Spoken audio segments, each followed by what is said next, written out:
राधे राधे आप सभी को। कैसे हैं सब लोग? उम्मीद करती हूँ कि आप सब लोग अच्छे होंगे, स्वस्थ होंगे और जहाँ पर भी होंगे मस्त होंगे, अपने अपने कार्यों में व्यस्त होंगे। तो आज की ब्लॉगिंग की शुरुआत हो रही है मेरे यहाँ पे। आज मैं कर रही हूँ रिपेयरिंग। रिपेयरिंग ये है कि जो हमारे दरवाजों के चौखट होते हैं ना, इनके बीच में ना गैप हो जाता है, दीवार और जो लकड़ी रहती है ना, तो बीच में थोड़ा सा गैप हो जाता है। तो इस वजह से यहाँ पे ना हमारे यहाँ पे दीमक बहुत ज़्यादा है, पूछो मत। दीमकों की तो पता नहीं क्या ही बताएं। मतलब जहाँ पे एक छोटा छेद हो जाए या कहीं पे थोड़ी नमी भी बनी रहती है ना, तो दीमक की वहाँ पे तादाद बहुत ज़्यादा निकल जाती है। तो बस उसी का लकड़ी को बचाने के लिए मैं यहाँ पे ना वाइट सीमेंट का घोल बना रखा है। और जो गैप है ना, दरार है, तो मैं इसको वाइट सीमेंट से भर दूंगी। तो अगर एक बार दीमक लग जाती है ना लकड़ी पे, तो पूरा मतलब लकड़ी को पूरा साफ करके ही छोड़ती है। तो क्योंकि ये जो एक घर होता है ना, जो हम इतने मेहनत से बनाते हैं, और ऐसे कोई छोटा सा कीड़ा इसको पूरा खोखला कर दे तो बिल्कुल बर्दाश्त नहीं है। पर यह है कि अपने हाथ में जितना है हम उतना कर सकते हैं। तो देख सकते हैं मैंने पूरा इसको अच्छे से भर लिया है और इस कपड़े से ना, गीले कपड़े से साफ कर लिया है। और फिर यहाँ पे ना बच्चों की जो बुक वगैरह सेल्फ है ना, तो बच्चों ने ना थोड़ा सा मतलब इधर उधर कर रखा था, अस्त व्यस्त हो रखा है। तो ये भी बिल्कुल अच्छा नहीं लग रहा है। तो आज मैंने सोचा थोड़ी घर की साफ सफाई कर ली जाए। और फिलहाल के लिए तो मैं इन बुकों को अच्छे से रख लूँगी। बच्चे भी रख लेते हैं, ऐसा नहीं कि नहीं रखते। फिर बार बार ना फिर वही हो जाता है, क्योंकि बच्चे क्या करते हैं ना, जल्दीबाजी में बुक निकालते हैं और फिर अच्छे से निकालते नहीं, वो फिर बुक ना इधर उधर फैल जाती है। तो यहाँ पे ना मैंने गीला कपड़ा कर लिया है और शेल्फ को ना अच्छे से पोंछ लिया है। और धूल बहुत ज़्यादा हो जाती है, तो थोड़ा सा ना धूल वगैरह जो भी गंदगी होगी ना, इसमें इस कपड़े से साफ हो जाएगा गीला करने के बाद। तो आज ये है कि मतलब कि जो हम हाउस वाइफ रहते हैं ना, जो कुछ लोग बोलते हैं कि आप घर पे रहते हो, दिन भर क्या करती हो, तो आज मैं उनको बताना चाह रही हूँ कि घर पे सिर्फ झाड़ू पोछा, खाना पीना, बर्तन नहीं होता, बाकी बहुत सारा काम होता है। और हम लोगों के लिए हर दिन ना एक नया नया काम निकलता रहता है। कभी कभी घर की डस्टिंग करनी होती है, कभी साफ सफाई करनी होती है, कभी जाले वगैरह साफ करने होते हैं, कभी खिड़की की ग्रिलें, मतलब बहुत सारा काम रहता है। ये काम जो होता है ना, ये बिल्कुल दिखता नहीं है।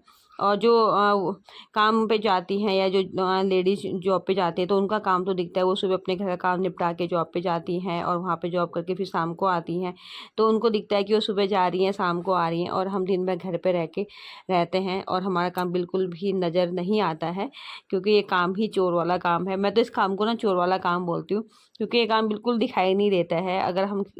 और यहाँ पे फिर मैं ना जाले वगैरह साफ करने लग गई हूँ। और धूल ना बहुत ज़्यादा हो रही है, बहुत ही ज़्यादा हो रही है। क्योंकि बारिश होती है ना तो ठीक रहता है, फिर अगर धूप आ जाती है ना, तो फिर हवा वगैरह चलती है तो धूल बहुत ज़्यादा हो जाता है। तो मैं खिड़की के जाले वगैरह साफ़ कर लिए, और खिड़की की जो रेलिंग होती है ना, वो भी मैंने गीले कपड़ों से साफ़ कर लिया है। तो ये काम ना मैं झाड़ू मारते मारते कर रही हूँ, क्योंकि फिर गंदगी हो जाती है ना, धूल वगैरह आ जाती है। और इससे पहले हफ्ते मैंने सिर्फ पंखे पंखे साफ़ करे थे, और आज मैं खिड़की की जो ग्रिल है, जो जाले हैं ना, तो वो साफ़ कर रही हूँ और साथ साथ में झाड़ू भी लगाते जा रही हूँ। तो ये होता है कि हाउसवाइफ का काम दिन भर मतलब कुछ ना कुछ लगा रहता है। मतलब अगर हम चाहें ना, अगर हम सोचते हैं कि चलो रहने दो, नहीं करें, तब जाके वो काम नहीं होता है। अगर हम सोचेंगे ना ये भी करना है, वो भी करना है, ऐसा भी करना है, तो दिन भर कुछ ना कुछ काम निकलता रहता है। अब जैसे ये बोर्ड वगैरह हैं, अगर इन पे हम कपड़ा नहीं मारेंगे ना, तो इन पे धूल की परत जमी रहती है, ये गंदे हो जाते हैं। ये चेयर वगैरह भी है ना, पीछे से मतलब दिखते नहीं है, और ये पता इतनी सारी धूलें कहाँ से आती हैं। तो इसको भी ना मैंने एक कपड़े से साफ कर लिया है। तो इस तरह से ना कुछ काम निकलता रहता है हम लोगों का। मतलब यही है एक हाउस वाइफ की लाइफ। और जो खुद से काम करते हैं, खासकर जो हम मिडिल क्लास वाले जो होते हैं ना, क्योंकि हम लोग तो काम करने के लिए कोई लगाते नहीं, और हम खुद काम करते हैं। और अच्छा भी लगता है, क्योंकि जब हम जॉब वगैरह नहीं कर रहे हैं, घर पे हैं, तो हमें घर का काम करना भी अच्छा लगता है। बट ये है कि मेरे कहने का ये मतलब है कि जो हाउस वाइफ है ना, बस उनको ये ना बोला जाए कि आप लोग घर पे रह के क्या करते हैं, दिन भर तो घर पे तो रहते हो, बस काम ही क्या है तुम लोगों का, खाना पीना, झाड़ू पोछा, बर्तन। इसके अलावा भी और भी बहुत सारे काम होते हैं, जो काम दिखाई बिल्कुल नहीं देते हैं। क्योंकि अगर एक औरत क्योंकि घर तो हम बना लेते हैं, और घर को सजाना, संवारना, उसकी मेंटेन करना, देखभाल करना, तो ये सब कुछ ना हमारे हाथ में रहता है। हम बना लें, मर्जी जितना मर्जी बनाएं, घर चाहे छोटा हो चाहे बड़ा हो, पर उसकी केयर करना बहुत ज़्यादा ज़रूरी रहता है। और बस यही है एक हाउसवाइफ जो मिडिल क्लास की जो हाउसवाइफ रहती है तो कुछ ना कुछ सजो के रखती है, संवार के रखती है। भले खुद को ना सजाए ना संवारे, पर घर को बहुत ज़्यादा ध्यान रखती है, घर के सदस्यों का भी ध्यान रखती है। क्योंकि हम लोग इसी तरह से खूब लगन से अपने घर को संवारते हैं, क्योंकि घर बहुत मेहनत से बनता है और उससे ज़्यादा मेहनत लगती है उसको संवारने में, उसको संभाल के रखने में। तो यहाँ पे देख सकते हैं बच्चों ने क्या क्या हाल बना रखे हैं मेरे इस वाले रूम का। तो बच्चे हैं कि मतलब बच्चों से हम कुछ नहीं बोल सकते, बच्चे कर भी लेते हैं, बट जितना बोलेंगे ना बच्चे उतना ही करेंगे। अब जैसे मैं बोलूँगी आपने बुक नहीं रखी तो तब जाके वो रखेंगे, अगर वो खुद से नहीं रखते हैं, उनको बोला जाता है तब जाके करते हैं। तो फिर बार बार बोलना भी अच्छा नहीं लगता है, बच्चे हैं फिर वो भी चिढ़ जाते हैं। तो इससे सोचो कि भाई खुद से ही करना है, बच्चे एक बार करेंगे 2 बार करेंगे। तो सोफा रूम साफ़ करने के बाद झाड़ू वगैरह पूरा हो गया है और यहाँ पे मेरा झाड़ू वगैरह हो गया है, फिर करेंगे बाकी का काम। आज मेरा कुछ ज़्यादा ही काम चल रहा है। आज मैंने सोचा हफ्ते में ना कभी कभी ना थोड़ी डस्टिंग वगैरह कर ली जाए, तो घर थोड़ा साफ़ सुथरा बना रहता है और फिर अपने लिए ही परेशानी नहीं होती। जब ज़्यादा गंदा होता है ना फिर ज़्यादा मेहनत लगती है। और हफ्ते में कभी कभी ऐसे हाथ थोड़ा थोड़ा कपड़ा मार दो ना तो घर एकदम चकाचक बना रहता है। फिर आप बारी है आंगन आंगन की धुलाई करने की, यानी कि पानी से मैं उसकी सफाई करूँगी। और ये डेली का काम रहता है हम लोगों का, क्योंकि आंगन गंदा हो जाता है। तो यहाँ पे आंगन की अच्छे से मैंने धुलाई कर ली है। और आज पूजा कर रही है हमारे माता जी, यानी कि ईजा आज पूजा कर रही है, तो ईजा की बारी है पूजा करने की। तो फिर मैं आ गई पोछा मारने, और पोछा मारने का तरीका देख सकते हैं मेरा। तो मैं बिल्कुल बैठ के ही पोछा लगाती हूँ। और वो हाथ से घिस के थोड़ा ना, जो ये पत्थर है ना तो इन पे थोड़ा चमक आती है। अगर वाइपर से मारो ना, कभी कभी मैं वाइपर से भी मार लेती हूँ जब मुझे जल्दी होता है, या फिर जिस दिन थोड़ा ज़्यादा गंदा नहीं होता तो मैं वाइपर से कर लेती हूँ। और अदरवाइज़ मैं हाथ से ही ज़्यादा पोछा मारती हूँ। तो हाथ से थोड़ी सी चमक भी आती है और थोड़ा साफ़ हो जाता है, क्योंकि कहीं पे दाग वगैरह रहता है तो अच्छे से घिस के हम इसे साफ़ कर लेते हैं। और पोछा मारना तो मेरा पूछो मत भाई, बहुत ज़्यादा होता है मतलब मुझे पोछा मारना। और वैसे मैं कभी कभी 2 कमरे जो थोड़े कम यूज़ होते हैं, एक और बैठक का कमरा, एक और कमरा है, तो वहाँ पे एक दिन छोड़ के एक दिन मारती हूँ। और बाकी ये लॉबी है, फिर गैलरी है, फिर मतलब 2-3 कमरे और हैं तो उनको उनको मैं हर दिन मारती हूँ। किचन और लॉबी तो बहुत ज़्यादा गंदी हो जाती है, बाकी रूम इतने गंदे नहीं होते हैं। तो यहाँ पे मैं फिर पूरे कोने कोने पे पर हाथ से मारने से ये रहता है ना, जैसे कोने कोने पे हम हाथ से मार लेते हैं, और वाइपर से इतना नहीं हो पाता है जितना हाथ से होता है। और साथ साथ में ये काम रहता है डेली का, वॉश बेसिन साफ़ करना, शीशा साफ़ करना। और ये तो डेली का रहता है, क्योंकि यहाँ पे ये यूज़ ज़्यादा होता है तो गंदा भी हो जाता है। और शीशे को ना मैं कॉलिन से साफ़ बिल्कुल नहीं करती, इस पर मैं बिल्कुल कॉलिन वेस्ट नहीं करती हूँ।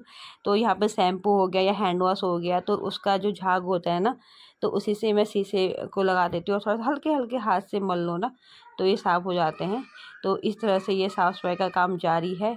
और यहाँ पे झाड़ू पोछा सब कुछ निपट चुका था, और बारी है इन बुकों को अब अच्छे से रखने की, क्योंकि चीज़ें जो बिगड़ती हैं ना बहुत आसानी से बिगड़ जाती है, और उसको सुधारने में संभालने में काफ़ी समय लगता है। चाहे वो घर की चीज़ें हैं या फिर रिश्ते हैं, कोई भी हैं, बिगड़ने में उसको बिल्कुल समय नहीं लगता है। बस उसको सँजो के रखने में, उसको सँभालने में काफ़ी समय लगता है। बस कोशिश यही रहती है कि हम हर चीज़ सँभाल के रखें जितना हमसे बन पाता है। और तो इस तरह से मैंने यहाँ पे सारे बुक वगैरह फ़िलहाल के लिए अच्छे से रख दी हैं, जब तक बच्चे घर पे नहीं आएंगे स्कूल से। और फिर बारी थी यहाँ पे सोफ़े को अच्छे से सेट करने की। बच्चे बैठ जाते हैं तो इधर उधर हो जाता है, खिसक जाता है। फिर मैंने ना यहाँ पे ना बहुत ज़्यादा धूप होती है हमारे यहाँ पे, आजकल तो गर्मी पूछो मत यार, सच में बहुत ज़्यादा गर्मी हो रही है, मई जून वाली गर्मी हो रही है। धूप देख सकते हैं कितनी तेज़ आ रही है अंदर को। तो मैंने फिर एक कपड़ा और गीला कर दिया है, और हल्का हल्का ना सोफ़े में भी मार दूँगी। और ये मैं हफ्ते में एक बार ये काम ज़रूर करती हूँ। इसमें भी बहुत ज़्यादा बस धूल दिखती नहीं है, और पता नहीं इतनी सारी, जब कपड़ा हम साफ़ करते हैं ना कपड़े से तो उसमें बहुत सारा धूल चिपका रहता है, मतलब गंदा हुए रहता है। और फिलहाल इसमें कोई कवर वगैरह नहीं है, तो मैं ऐसे ही साफ़ कर लेती हूँ। तो यहाँ पे जो कुशन वगैरह है इनको मैं अच्छे से सेट कर लेती हूँ। तो फटाफट से एक बार ये सेट कर लेती हूँ। ये तब तक सही रहता है जब तक घर पे बच्चे नहीं आते हैं। और सुबह मैं पूरा घर पूरा चकाचक बना के रखती हूँ। जैसे बच्चे स्कूल से आते हैं ना, फिर मतलब सारा गुड़ गोबर हो जाता है। हम कितने भी मेहनत कर लेना बच्चों के साथ, हम घर को इतना सजा के संवार के रखेंगे ना तो बच्चे कुछ ना कुछ करते हैं। सोफे में बैठेंगे तो सोफे का जो पिल्लो कवर इधर उधर हो जाता है, बुक पढ़ेंगे तो बुक वहीं छोड़ देंगे। फिर सारा काम निपट चुका है, और अब बारी है कपड़े धोने की। तो आज वॉशिंग मशीन नहीं चलाई मैंने, क्योंकि कपड़े कम थे। तो जिस दिन कपड़े कम होते हैं तो मैं हाथ से ही धोती हूँ, और टाइम है तो हाथ से धोती हूँ, वरना फिर मैं मशीन से धोती हूँ। तो हम लोगों का यही रहता है कि चलो जितना काम हम खुद से करें तो अच्छा है। और इसके एक ये फ़ायदा है कि आपका वॉशिंग मशीन का जो बिजली का खर्चा है वो थोड़ा बच जाता है और थोड़े अपने हाथों की एक्सरसाइज वगैरह हो जाती है। तो ये होता है एक हाउस वाइफ, जो मिडिल क्लास की हाउस वाइफ की लाइफ होती है। तो आप लोगों को पता चल ही गया होगा कि कैसे हम लोग अपना काम निपटाते हैं। और भी बहुत सारा काम होता है, अब हर चीज़ तो दिखाई नहीं जाती है। तो यहाँ पे जाने बर्तन वगैरह साफ़ कर देते, किचन साफ़ कर देते, और फिर मैंने कपड़े धो के अब मैं बारी है इनको सुखाने की, तो फटाफट से एक बार मैं कपड़े सुखा लेती हूँ। तो ये होती है हम जो हाउस वाइफ होते हैं, जो हम घर के काम करती हैं, जॉब वगैरह नहीं करती हैं, और हम लोगों को बिल्कुल भी फुर्सत नहीं होती है मतलब अपने लिए टाइम निकालने के लिए और घर के कामों के लिए। बट मेरा सभी से यही अनुरोध है कि प्लीज़ कोई भी ऐसा ना बोले कि आप घर पे क्या करते हो और घर पे सिर्फ खाना बनाना, झाड़ू पोछा, बर्तन यही तो काम होता है और क्या होता है। ये काम नहीं होता है, और भी बहुत सारे काम होते हैं और जो डेली नहीं होते हैं, बट हफ्ते में एक बार ज़रूर होते हैं या हफ्ते में 2 बार हम इन कामों को ज़रूर करते हैं। तो दोस्तों, उम्मीद करती हूँ कि आप लोगों को मेरा ये वाला ब्लॉग पसंद आया होगा। पसंद आए तो प्लीज़ वीडियो को ज़रूर लाइक करें, कमेंट करें, और चैनल पे नए हैं तो ज़रूर सब्सक्राइब करके जाइएगा। और मिलते हैं आप लोगों के साथ बहुत जल्द एक नए व्लॉग के साथ। तब तक के लिए सभी को राधे राधे। खुश रहिए, स्वस्थ रहिए और मस्त रहिए।